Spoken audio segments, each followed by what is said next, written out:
Hello students, welcome back to my next video for class 12 beginner. So today we are going to study manager admitted as partner with retrospective effect. I hope आपने past adjustment finish कर लिया होगा जो मैंने अपनी previous videos में बताया था. Now we are going to study a new topic. ठीक है, that is very small topic but I think कि मैंने सब कुछ बताया है तो ये कैसे स्किप कर दूँ, तो मैंने इसे भी डिस्कस करना स्टार्ट कर दिया. सो सी बेटा, manager admitted as a partner. कई बार ऐसा होता है कि in a partnership firm manager को भी सारे पार्टनर्स एज अ पार्टनर बना लेते हैं. क्यों? देखो, होता क्या है, हो सकता है पार्टनर्स को ऐसा लगता हो कि ये मैनेजर बहुत अच्छा है और हमारे फर्म को बहुत ज़्यादा बेनिफिट देगा अगर हम इसे पार्टनर बना लेते हैं तो. ठीक, तो इसके अलावा भी बहुत सारे रीज़न्स होते हैं, तो हम अभी ज़्यादा डिटेल्स में नहीं जाते. आप बस बेसिक आइडियाज़ रख लो कि इसका मतलब क्या है कि जब आप किसी मैनेजर को एज अ पार्टनर बनाओगे तब आप अकाउंटिंग ट्रीटमेंट कैसे करोगे. तो देखिए कैसे करोगे. अगर आपको क्लियर नहीं दिख रहा होगा तो आप ब्राइटनेस बढ़ा लेना. ठीक है, तो चलिए अपना टॉपिक स्टार्ट करते हैं. सो सी बेटा, I hope you know the reason why we admit manager as a partner. चलिए अब हम देखते हैं इसका ट्रीटमेंट कैसा होता है. तो in this case we are having two option, either to solve the question with the help of adjustment entries or to solve the question with the help of single adjustment entry. तो बेटा आपको पता होगा adjustment entries क्या होती हैं और single adjustment entry क्या होती है. सिंगल एडजस्टमेंट एंट्री में आप एक एंट्री करते हो और एडजस्टमेंट एंट्रीज में आप मल्टीपल एंट्रीज करते हो एक एक एडजस्टमेंट का.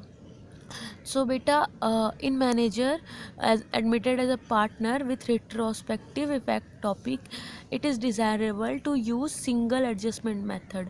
ठीक है, खुद बुक में भी ये बात लिखा हुआ है. So if we will use single adjustment entry method then what we have to do. तो सी आपको पता होगा सिंगल एडजस्टमेंट एंट्री में क्या क्या मैंने बताया था. तो हमको पहले वर्किंग नोट बनाना होता है, देन फॉर्मेट, देन एंट्री. तो चलिए अब हम देखते हैं कि अगर एक मैनेजर पार्टनर बनता है तो उसकी वर्किंग नोट कैसे बनाई जाती है. तो मैंने यहाँ पे एक फॉर्मूला लिखा हुआ है, आप देख सकते हो. ठीक है, ये फॉर्मूले में मैंने लिखा है कि फर्स्ट स्टेप क्या है हमारा फर्स्ट स्टेप है कि हम क्या करें, compute the amount paid as remuneration to the manager. कि जब वो इंसान मैनेजर था तब उसको कितनी रेमुनरेशन मिलती थी. यह रेमुनरेशन का मतलब होता है सैलरी. ठीक, उसको कितना सैलरी मिलता था जब वो मैनेजर के पद पे काम कर रहा था. तो सबसे पहले आपका पहला स्टेप क्या है कि आप कैलकुलेट करो अमाउंट कि जब वो मैनेजर था तो उसको कितना मिलता था. दूसरा स्टेप है कि आप कैलकुलेट करो अमाउंट कि जब वो मैनेजर से पार्टनर बन गया तब उसको कितना मिलना चाहिए. ठीक, दोनों समझ में आ रहा है कितना उसको मिला और अब पार्टनर बनने के बाद उसको कितना मिलना चाहिए. तो चलिए अब थर्ड स्टेप में आते हैं. तो हमारा थर्ड स्टेप जो है वो बोल रहा है कि हमें क्या करना होगा, डिटरमाइन द डिफरेंस इफ़. हमको इन दोनों को माइनस करना होगा. ठीक, क्योंकि देखो हम क्या करेंगे, वो इंसान मैनेजर था तो कितना मिलता था उसको और अब पार्टनर बन गया तो कितना मिलना चाहिए उसको. इन दोनों के डिफरेंस निकालेंगे. अगर सपोज़ मान लीजिए कि ये वाला केस बड़ा हुआ इस वाले केस से, मतलब जब वो पार्टनर बना तो उसको ज़्यादा पैसे मिलने चाहिए थे. ठीक है, तब क्या होगा, तो जो पैसे डिफरेंस अमाउंट जो है जितने कम मिले हैं उसको वो उसे पार्टनर्स देंगे. तो जब वो उसे पार्टनर्स देंगे तो वो पार्टनर्स के अकाउंट से डेबिट हो जाएगा. किस रेशियो में, ओल्ड प्रॉफिट शेयरिंग रेशियो में. और किसके अकाउंट में क्रेडिट हो जाएगा, उस पर्सन के जिसको मिलेगा. ठीक, यानी उस पर्सन के जो मैनेजर से पार्टनर बन गया. आई होप आपको क्लियर होगा। अगर आप कंप्यूट करते हो दोनों केस और ये केस बड़ा हो जाता है, मतलब कि अब आपको और पैसे मिलेंगे क्योंकि अब आप पार्टनर हो, तो ये पैसे कौन देगा? आपको पुराने पार्टनर्स देंगे अपने पुराने प्रॉफिट शेयरिंग रेशियो में, और ये उनके अकाउंट से डेबिट होगा और आपको क्या होगा? मिलेगा, यानी आपके अकाउंट में क्रेडिट होगा। आई होप अब आपको क्लियर हो गया होगा। अब चलिए देखिए, इन केस मान लीजिए कि ऊपर वाला केस बड़ा हो जाता है, यानी जब वो मैनेजर था तब उसको ज़्यादा मिलता था एज़ कंपेयरिंग टू जब वो पार्टनर बना उसके। तो अगर वो मैनेजर था तब उसको ज़्यादा मिलता था, तो अब क्या होगा? तो अब क्योंकि वो अब पार्टनर बन गया है, तो वो क्या करेगा? वो अपने एक्स्ट्रा पैसे किसको दे देगा? पुराने पार्टनर्स को दे देगा। तो यहाँ पे थोड़ा सा उल्टा हो रहा है। यहाँ पे क्या होगा? यहाँ पे उसके अकाउंट से ये डेबिट होगा, क्योंकि वो उसको ज़्यादा मिला है तो वो वापस करेगा तो उसके अकाउंट से ये डेबिट होगा, और पार्टनर्स कैपिटल अकाउंट में, पार्टनर्स के अकाउंट में वो क्रेडिट होगा उनके ओल्ड प्रॉफिट शेयरिंग रेशियो में। तो आई होप आपको क्लियर हो गया होगा। एक बार और फिर से देख लीजिए। अगर ये केस बड़ा होता है तो मतलब जो पर्सन है उसको ज़्यादा पैसे मिल गए थे एज अ मैनेजर के रूप में, तो उस पर्सन को वो पैसे रिटर्न करने होंगे। जब वो रिटर्न करेगा तो उसका अकाउंट डेबिट होगा, और जिसको वो देगा यानी पुराने पार्टनर्स को वो देगा तो उनके अकाउंट क्या होंगे? क्रेडिट होंगे ओल्ड प्रॉफिट शेयरिंग रेशियो से। सो आई होप आपको ये टॉपिक क्लियर हो गया होगा। चलिए एक एग्जांपल के थ्रू इसको और अच्छे से समझने की कोशिश करते हैं, then we will move to our next topic. See example. तो देखिए बेटा, यहाँ पे एक पर्सन है जिसका नाम है डी। वो क्या है? वो मैनेजर है एबीसी फर्म का। तो एबीसी फर्म ने डिसाइड किया कि हम डी को क्या करेंगे? एज अ पार्टनर बनाएंगे अपने फर्म का। तो डी ने भी एग्री कर दिया, डी भी एग्री कर गया पार्टनर बनने के लिए, क्योंकि कोई भी इंसान अपने आप को बड़े पोस्ट में देखना चाहता है। तो देखिए हुआ क्या, जब डी मैनेजर था तो डी को मिलता था 10,000 पर मंथ। तो उस हिसाब से उसकी ईयरली इनकम होती थी 1,20,000। जब डी पार्टनर बन गया तो उसको क्या हुआ? उसको इंटरेस्ट ऑन कैपिटल मिला, उसको पार्टनर्स सैलरी मिली, उसको कमीशंस मिला, और वो तीनों का टोटल हो गया आपका 1,50,000। तो अब आप देखो, ये आपका कौन सा केस है? ये आपका फर्स्ट केस है जिसमें पार्टनर वाला ज़्यादा बड़ा हो गया है आपके मैनेजर वाले से। तो कितना डिफरेंस है? अमाउंट निकालना होगा हमको अपने थर्ड स्टेप के हिसाब से, जो कि हमारा 30,000 है। तो ये 30,000 क्योंकि अब डी पार्टनर बन गया है तो उसको और मिलना चाहिए, तो ये 30,000 उसको एबीसी देंगे। किस रेशियो में? तो इस क्वेश्चन में रेशियो मेंशन नहीं है, तो रेशियो क्या होगा बेटा? तो रेशियो होगा 1:1:1। तो 1:1:1 के फॉर्म में ये 30,000 डी को मिलेगा। ठीक, कौन देगा? एबीसी देंगे। तो एबीसी क्योंकि दे रहे हैं तो एबीसी के अकाउंट से क्या हो जाएगा? वो डेबिट हो जाएगा, और डी को मिल रहा है तो उसके अकाउंट में क्या हो जाएगा? वो क्रेडिट हो जाएगा। अब चलिए हम अपना दूसरा केस भी पढ़ लेते हैं ताकि आपको और अच्छे से क्लियर हो। तो देखते हैं दूसरा केस हमारा। तो हमारा दूसरे केस में भी सेम एग्जाम्पल है। डी था एक मैनेजर, ठीक, और एबीसी फर्म्स। सेम ऑफर उसको मिला कि डी तुम भी हमारे जैसे पार्टनर बन जाओ, और डी एग्री भी हो गया। तो डी जब मैनेजर था तो डी को सेम वही फिगर लिख रहे हैं हम, डी को ईयरली मिलता था 1,20,000 पर एनम। ठीक, जब वो पार्टनर बना तो उसको क्या हुआ?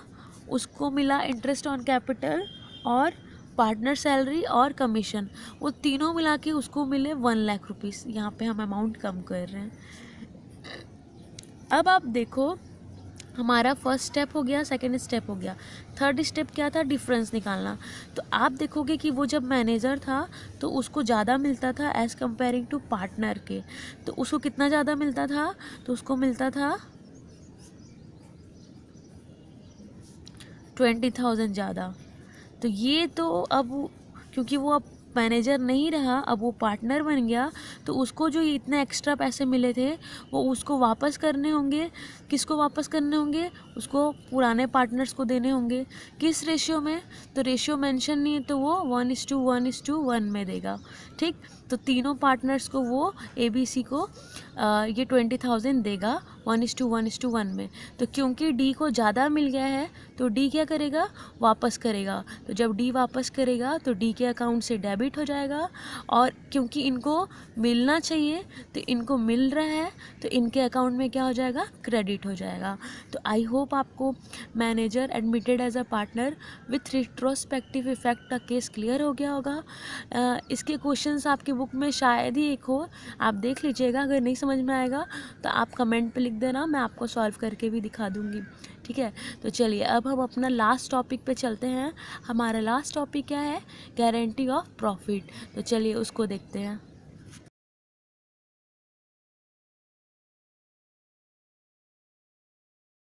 So students, you have seen in the slides what we are going to study.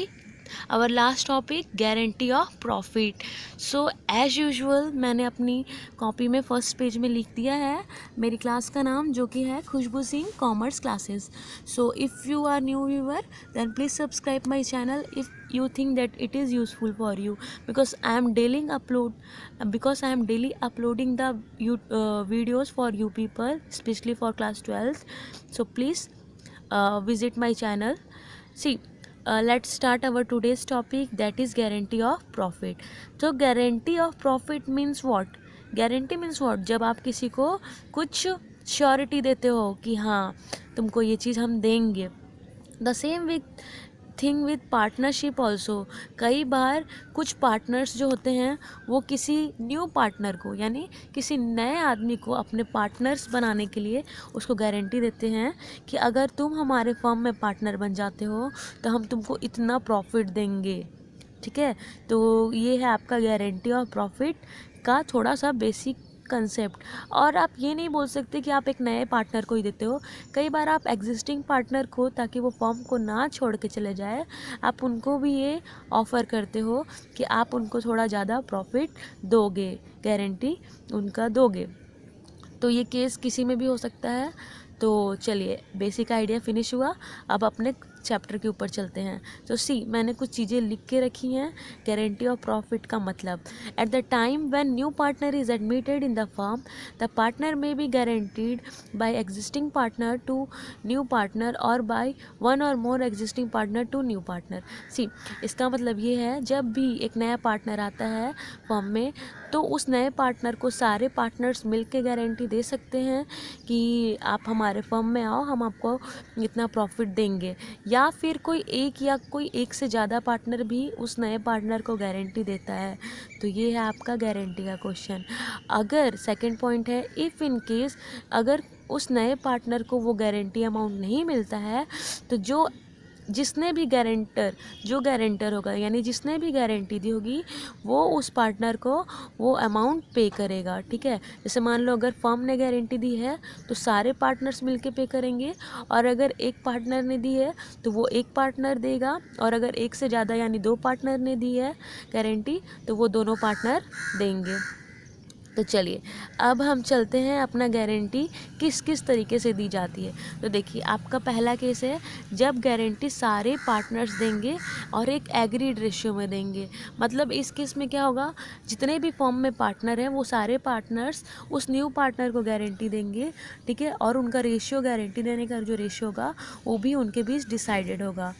हमारा दूसरा केस क्या है, जब कोई वन और उससे ज़्यादा एग्जिस्टिंग पार्टनर, यानी कोई एक से ज़्यादा जो पुराना पार्टनर है वो नए पार्टनर को गारंटी देगा, ठीक है।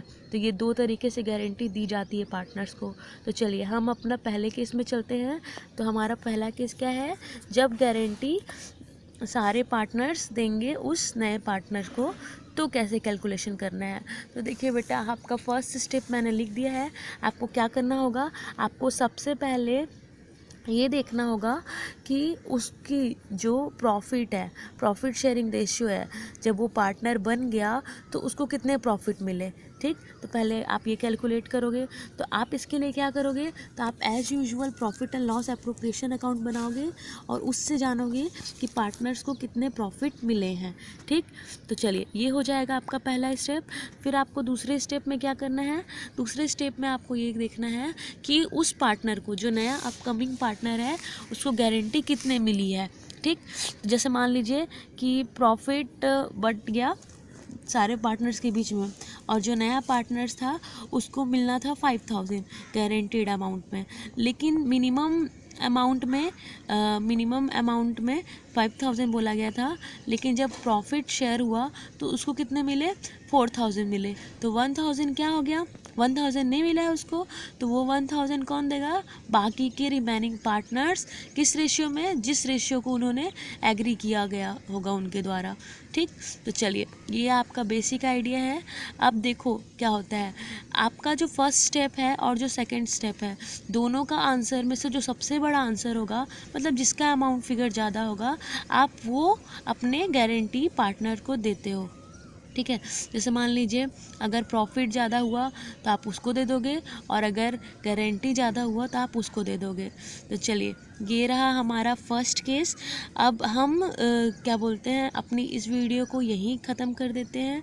ठीक है, हम आपको अपनी नेक्स्ट वीडियो में इसके आगे कैलकुलेशन करना बताएंगे। ये बहुत छोटा वीडियो होगा आपका नेक्स्ट वीडियो, और अब वो हमारा लास्ट वीडियो होगा इस चैप्टर का। सो आई होप आपको कंसेप्ट थोड़ा सा क्लियर हो रहा होगा।